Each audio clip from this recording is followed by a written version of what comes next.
আমার কিছু আজাইরা কথা, আজাইরা ভিডিও, কারোর সময় থাকলে দেখতে পারেন, আজাইরা কথাগুলো শুনতে পারেন। ঢাকা যাচ্ছি, গাড়িতে বসে বসে কমলা খাচ্ছি। কমলাটা দেখে অনেক কিউট লাগতেছে, তাই ভিডিও করতেছি। এর আগে খেলাম একটা চাইনিজ কমলা, খেতে অত আহামরি মজা না, তবে খারাপও না, ভালোই লাগতেছে। Hi hi Zidan. ও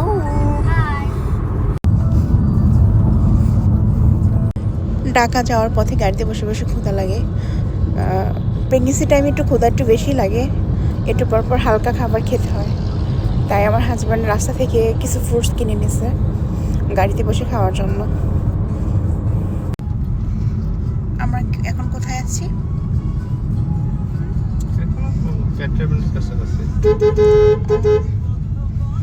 গাইস, আমরা এখন কুমিল্লা ক্যান্টনমেন্টের কাছাকাছি।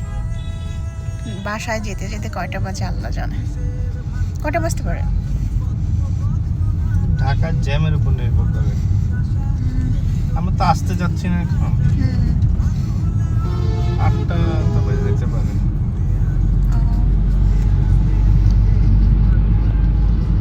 জিদান, কুমিল্লা ভালো লাগছে? সবচেয়ে বেশি পাহাড় ভালো লাগছে। সবচেয়ে বেশি পাহাড় ভালো লাগছে কেন বলছে? কারণ আমাদের এলাকায় হচ্ছে সব নদী, একটু পরপর নদী নদী নদী, আর আমার শ্বশুরবাড়ি এলাকায় হচ্ছে একটু পরপর পাহাড়।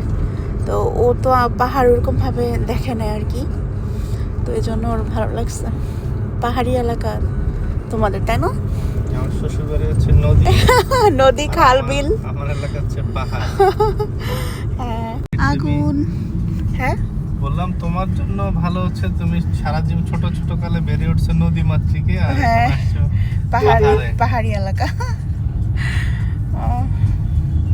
দুই দিকেই আমার ফিল হলো। সবাই বাসের জন্য অপেক্ষা করতেছে।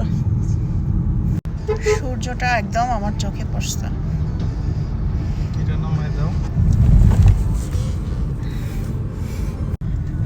2 মিনিট প্রায় 30 সেকেন্ড হয়ে গেছে আমার আজারা বক বক। জানি না এখন পর্যন্ত কেউ সাথে আছে কিনা, বা কেউ কি আমার পুরো বক বকগুলো শুনতেছে কিনা। কি বলছো? আবার বলো, আমি ভিডিও করতেছি। বলো কি বলছো, বলছি আর কিছুই। বলো, সাহস থাকলে ভিডিও ক্যামেরার সামনে বলো।